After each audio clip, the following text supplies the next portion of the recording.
Interesting story about Barrio Logan College Institute. 2 years ago in our IWG process, they were one of our finalists but did not get selected as one of our 2 investees for that year when we were doing children and youth as our focus area. But we got to know the people very, very well through that process, as we do many of the people who go through the process. And the summer after the IWG process, I got a phone call from the board chair, Greg Cho. It was probably late summer, maybe August or so, saying that they were going to be going through a search for a new executive director. And I run the business operations resource team of San Diego Social Venture Partners, one of my projects that I do there.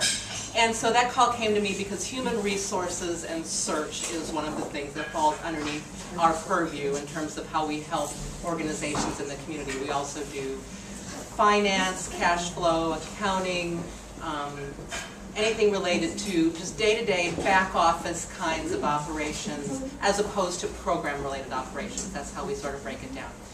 So at any rate, I got the call, and ordinarily I would have called in Joyce Ross, who's our partner who is most expert in that area on my team, but unfortunately she was in New York.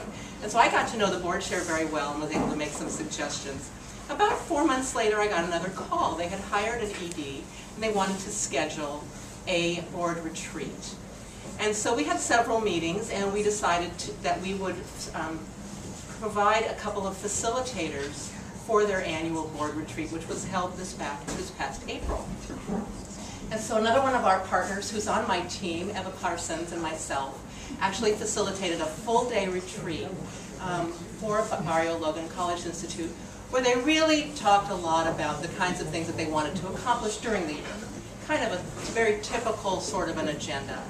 And during that process, we were really able, I think, to help the organization get very, very clear on what they wanted to do next. And we actually have here tonight Jose Cruz, the new executive, not so new anymore, right? Executive Director of Barrio Logan College Institute, who's going to tell us a little bit more about how the process worked from their standpoint.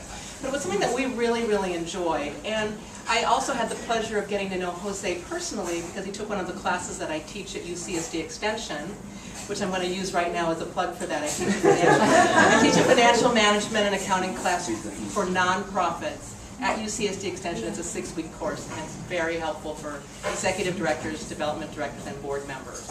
So that's been really fun, and I've met a lot of great people, and Jose was one of my students in that class as well. So that's what we do. It's one of the really, really fun things that we can get involved with, even with the organizations that we don't have a direct ongoing relationship with. We're still able to step in and make a difference. So I'd like to introduce to you right now my friend, Jose Cruz, the Executive Director of Barrio Logan College.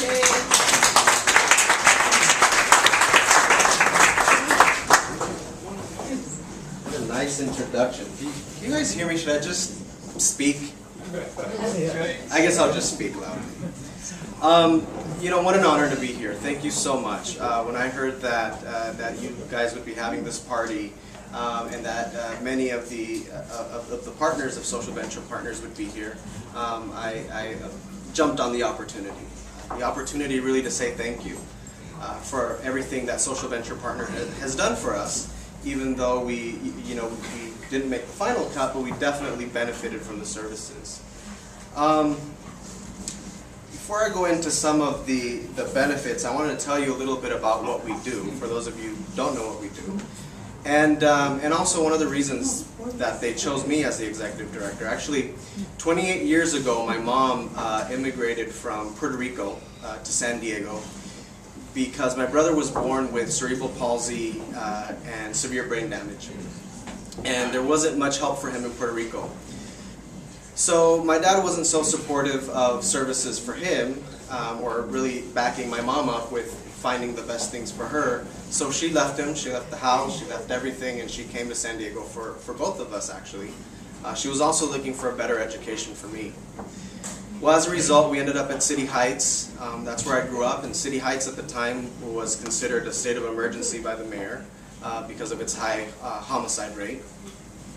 Nevertheless, my mom fought tooth and nail to find me the best opportunities for education so that I can go out of my neighborhood, go to better schools, She put me in summer programs, and she made sure that I had what I needed to go to college. Well, I was the first in my family to go to college. I ended up at San Diego State University.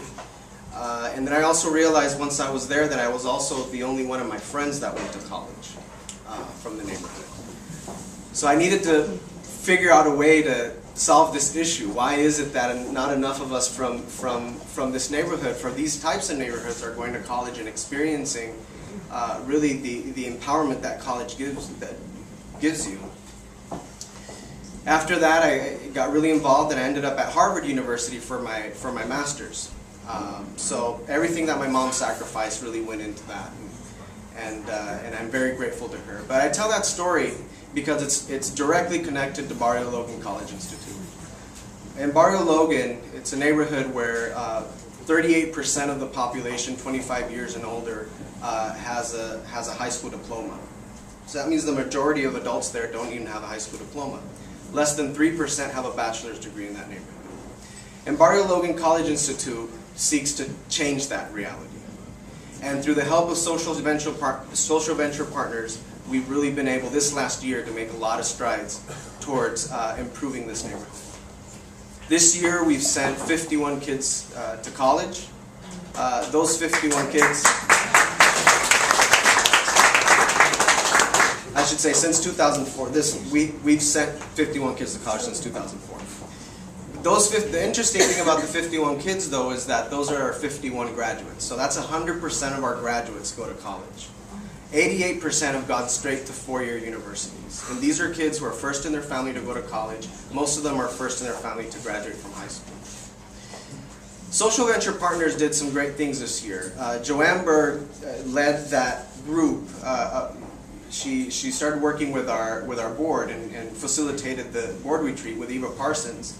And out of that retreat came some very important subcommittees from the board that have done great things this year. Most importantly is our development committee. Because we were able to form a development committee, this last year we raised at our fundraiser more than twice as much than we usually make. Usually we make around $30,000, we raised over $64,000. And so thank you very much for helping us at the organization identify the needs that we needed to address. Another thing that in terms of development that we've benefited from Social Venture Partners is that Ray Ellis, and I haven't seen him here today, but he's helped us with a development plan. So as of this year, we're implementing a comprehensive development plan to find money from 30% of our income comes from individual donors. So this year we're expanding that piece of the pie thanks to the help with those plans. We also have a goal to raise $700,000 this year. So those lessons that we've learned through the partnership with Social Venture Partners have really helped us become a stronger organization, and an organization that is positioning itself to survive for a much longer period of time. We especially feel thankful for these services in these current economic times. Many nonprofits have closed their doors, many have closed programs, and we haven't. In fact, we've expanded, but we've expanded in ways that, while still saving money.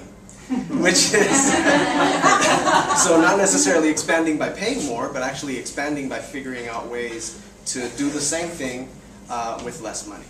And that also, I attribute that to JoAnne Berg's class. So there's a testament for that class. It's a really good class.